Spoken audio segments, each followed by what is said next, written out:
Good evening, book lovers of the internet. Welcome or welcome back to my channel. I am BookNerd802, and in this video, it is not going to be a very long video, but I just want to give you a bit of an update with regard to how my second teaching practice journey is going. I am, of course, at a different school this year than I was last year. This year I was placed in a government school rather than a church school. Of course, I will not be disclosing the name of the school or the names of any of my students, but I feel as though I am getting along very well with the staff members and with my students. I feel as though I am building plenty of rapport, which is teacher talk for getting to know your students better on a more of a personal level, while of course maintaining a professional context as well. Um, the work finally seems to be falling in place as well. I now know where I have to be by the end of teaching practice, and the last day of teaching practice is the 27th of March of 2026, so 19 days to go until all of this is over. Now, last year teaching practice was about 5 weeks long, and it lasted until the middle of April. This year teaching practice is about 6 weeks long, and I am 3 weeks in so far, going to begin my fourth week technically tomorrow, but tomorrow is a bit of an off day. Fourth week already, believe it or not, and will be done by the end of March, thankfully, because this is extremely painful, especially when you have to write a dissertation in the same year as well. I've been using less of the course books because an examiner showed up this week. I did pass my exam as well, but he suggested that I rely less on the course books and focus more on my kind of thing, be more original and inventive with the exercises and to tweak the exercises in the book if need be, because they are a tad decontextualized, they are not particularly useful for the students. And he told me that I have a very good demeanor with the students, I am getting along very well with them. Um, he noted that they all pay attention to me. There is a strong sense of respect between the students and the teacher and vice versa, but he referred to it as a menu, right? What was on the menu for the lesson? It just it was presented very well, but basically the kids were allergic to it, to follow that kind of analogy. But yeah, I kind of totally understood what he had in mind, but I have also been implementing other bits of feedback. I've been using timers to pace myself even better. I've been using visual means so that the students with who understand better using visual aids will be helped as well, and they will not be put at a disadvantage. I've been including a lot of pair work and group work and think pair share exercises in my lessons, and I've also been using an audiobook for my literature lessons, which is something that the students have been quite responsive to, because they follow on their books, they listen to the audiobook, and then I tell them to shut the books and ask for the meaning of certain words based on the context they would have just listened to. And of course, I get them to first tell each other and then to tell me. I've also been implementing peer correction within my lessons. So whenever we do use the course book for language lessons, I tell my students to correct each other's work before we do a class correction, or during our class correction rather.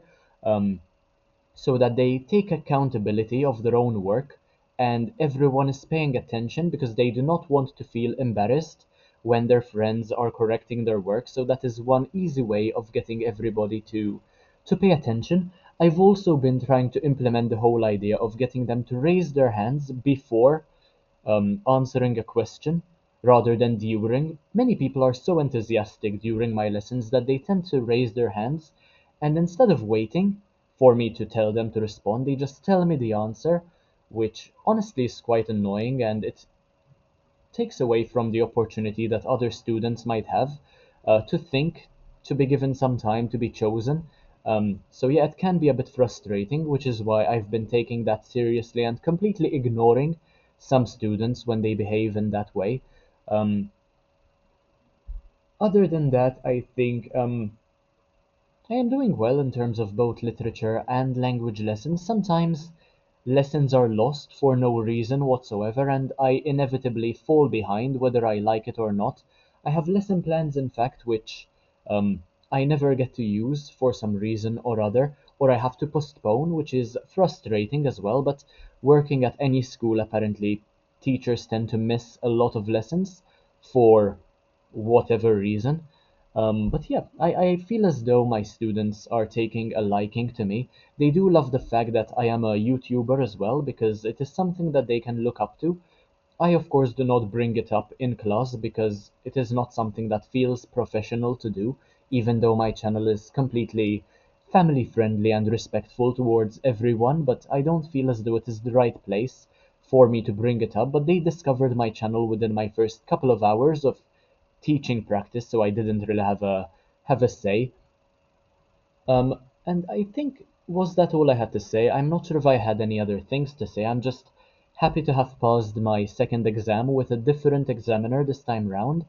I do hope to do well in my third exam as well. I've been putting in a lot of work into my lesson plans, making my lessons more student-centered, trying to avoid teacher talk as much as possible, um, and of course trying to be more of a disciplinarian where necessary rather than just a teacher, but at the same time, I also want to create an authentic environment for language learning within my classrooms, which is not always easy to do, something that I realized um, and I've come to realize over my years of teaching is that sometimes whenever only two students in the class are not present, the whole lesson, the entirety of the lesson can take on a completely different form and everyone learns much more when those two students are rid of the classroom.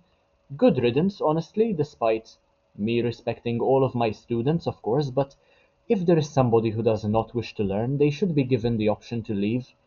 Honestly, I want as many people to learn as possible, and these few people, they ruin the experience for all of those who wish to learn.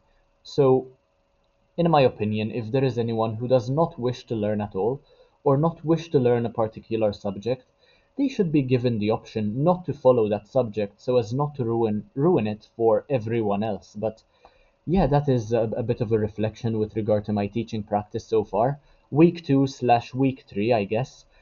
If you enjoyed the video, make sure to leave a like, comment, share, subscribe. Take a look at the rest of my content because why not? It's absolutely amazing. Let me know whether you have any questions you want to ask about my teaching practice experience in the comment section down below. And I would like to wish luck to all the people who are going through the same experience that I am at the moment. I hope all of you do well. And yeah, thank you all for watching. I'll see you in the next one, hopefully very, very soon. Thank you all for watching once again, and bye, guys.